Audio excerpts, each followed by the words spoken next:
오늘은 3월 12일 금요일입니다. 말씀 읽는 하루에 오신 모든 분들을 사랑하고 축복합니다.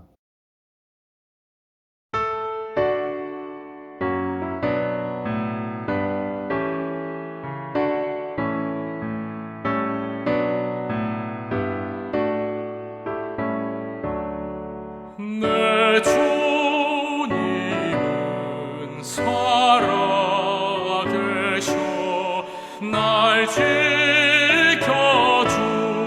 지켜주시니 그 큰 사랑 인하여서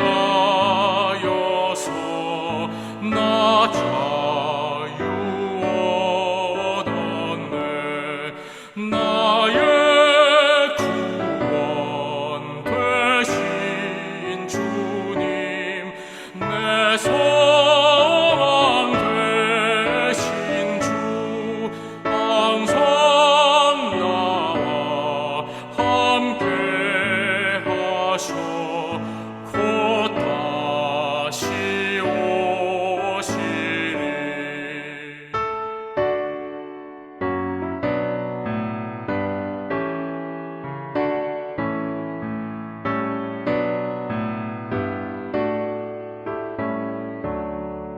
나를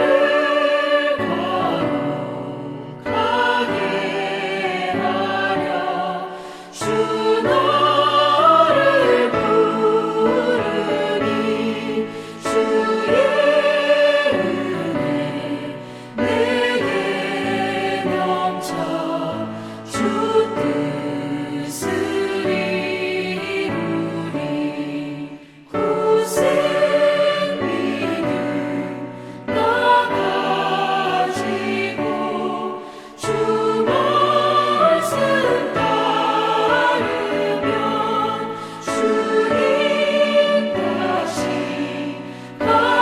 강림할 때 날 영접하시리 아멘.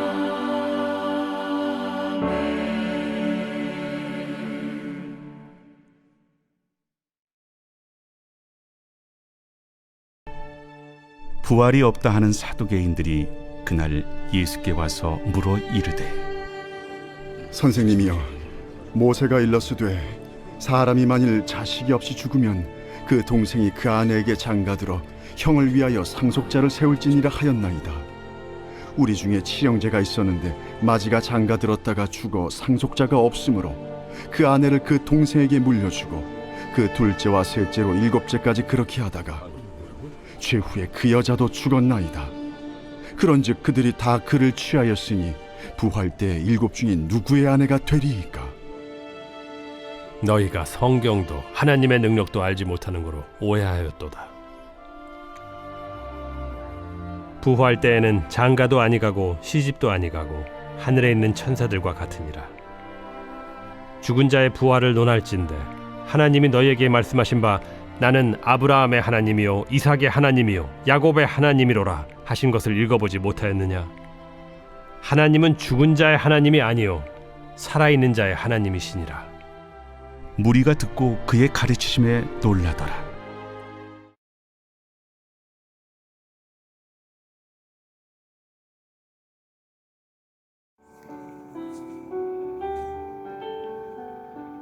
유대교 지도자들은 예수님을 시험하려 했지만 번번이 실패합니다. 그러나 계속된 실패에도 불구하고 또다시 부활을 주제로 예수님께 도전합니다. 예수님은 그들의 질문에 답하시면서 백성에게 부활에 관한 올바른 지식을 가르치십니다. 바리새인들과 달리 사두개인들은 부활을 믿지 않았습니다. 사두개인들은 모세오경만을 하나님의 말씀으로 받아들였습니다. 모세오경에는 부활에 관한 내용이 없다는 것이 그들의 주장이었습니다.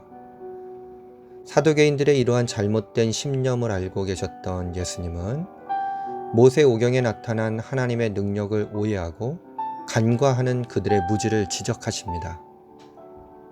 사두개인들은 자신들이 모세오경의 정통에 있다는 자부심을 가지고 있었습니다. 그러나 그들이 참으로 모세오경을 알고 믿는 자들이라면 무에서 유를 만들어내신 창조주 하나님의 권능을 알고 믿어야 했습니다. 만약 그러한 믿음이 있었다면 창조주 하나님께 죽은 자를 살리실 능력이 있음을 믿지 않을 이유가 없었을 겁니다. 하지만 그들은 부활을 부정함으로써 자신들이 성경의 무지한 자들이며 실제로는 불신앙 속에 속한 자임을 드러냈습니다. 성경에는 우리의 이성과 지성으로 다 이해할 수 없는 기적들이 수없이 나와 있습니다.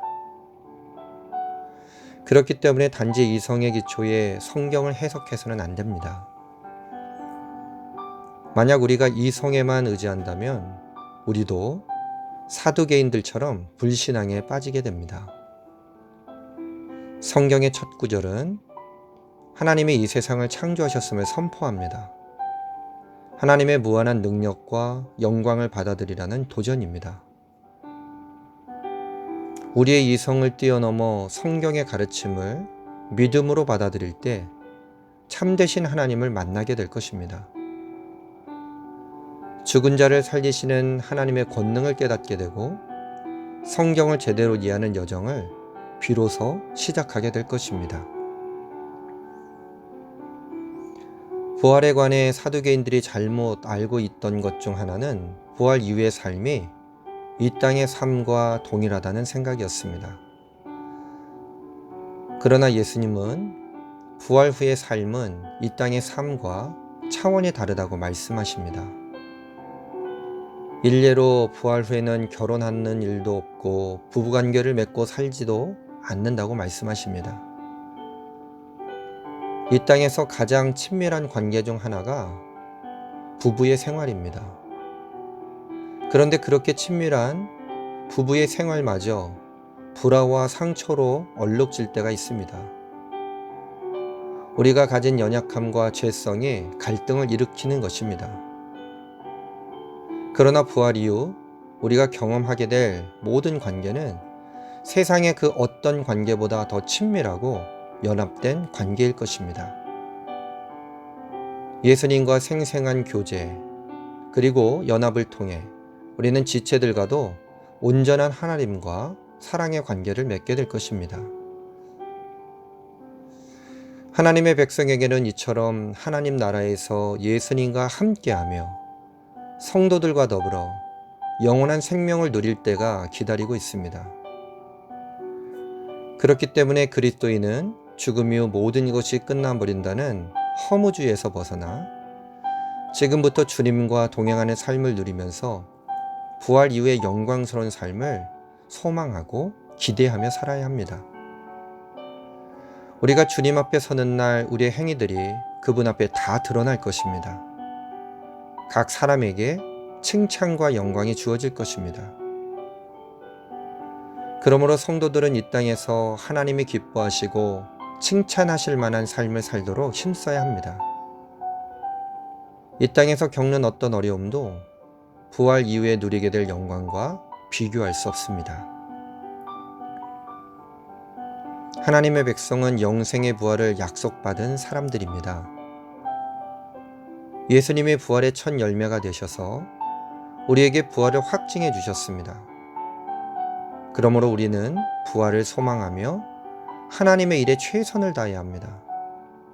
하나님의 뜻대로 거룩하게 살아감으로써 하나님 나라에 합당한 자가 되어져야 할 것입니다. 바로 그런 그 은혜가 오늘 우리의 모든 삶 가운데 펼쳐지기를 주님의 이름으로 간절히 축원합니다. 기도하겠습니다. 하나님 감사합니다. 주님 안에 거할 수 있는 삶이 얼마나 축복된 삶인지를 오늘의 말씀을 통하여 새롭게 결단하게 하여 주심을 감사드립니다. 예수님이 공생의 삶을 사실 때에 복음을 전하셨지만 유대교 지도자들은 예수님을 시험하고 끝까지 넘어뜨리려고 그렇게 애썼던 모습들을 보며 참으로 안쓰럽습니다. 우리의 삶 가운데 혹여 그런 모양이라도 있다면 다 끊어내게 하여 주시고 오직 예수 그리스도의 발걸음 가운데 나갈 수 있는 우리 제1가족들이 되게 하여 주시옵소서. 하나님의 능력을 압니다. 하나님의 능력을 믿습니다. 하나님께서 이 세상을 창조해 주셨음을 믿습니다. 그렇다면 사도계인들이 오해하여 예수님의 부활을 믿지 못했던 그 의심이 우리들 가운데 있지 않게 하여 주시고, 오직 하나님을 믿음으로 예수 그리스도의 부활도 믿고 나갈 수 있는 은혜 또한 더하여 주시옵소서. 부활의 은혜는 새로운 삶을 보장한다 말씀해 주심을 감사합니다. 예수님께서 부활의 첫 열매가 되어 주셔 우리에게 참된 소망과 기대하는 삶을 열어주셨사오니 주님 안에 살아가는 삶으로 늘 언제나 기뻐할 수 있도록 저희들에게 다시 한번 부활에 대한 참된 소망 가지게 하여 주시옵소서. 이 땅에서 겪는 어떤 어려움도 부활 이후에 누리게 될 영광과 비교할 수 없음을 깨달아 알게 하였사오니 오늘 다시 한번 주님만을 바라보며 나갈 수 있는 우리 제1가족들 되게 하여 주시옵소서. 주님의 크신 사랑하심에 감사드렸고 우리 구주 예수 그리스도의 이름으로 기도합니다.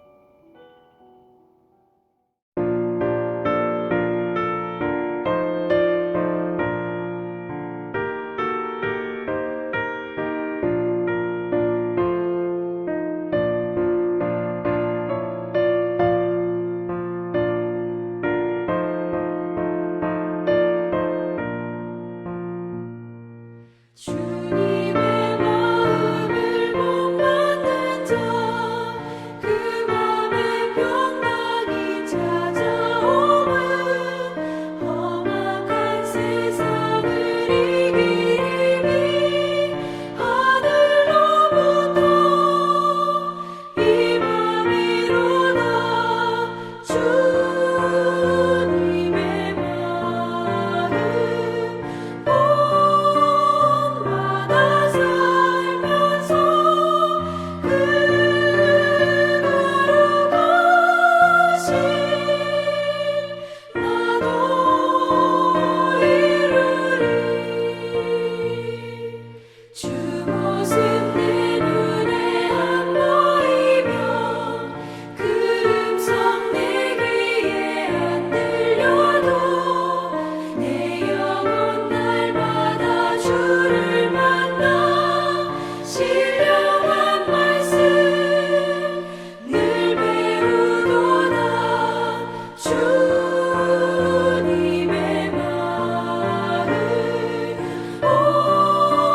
본받아 살면서 주님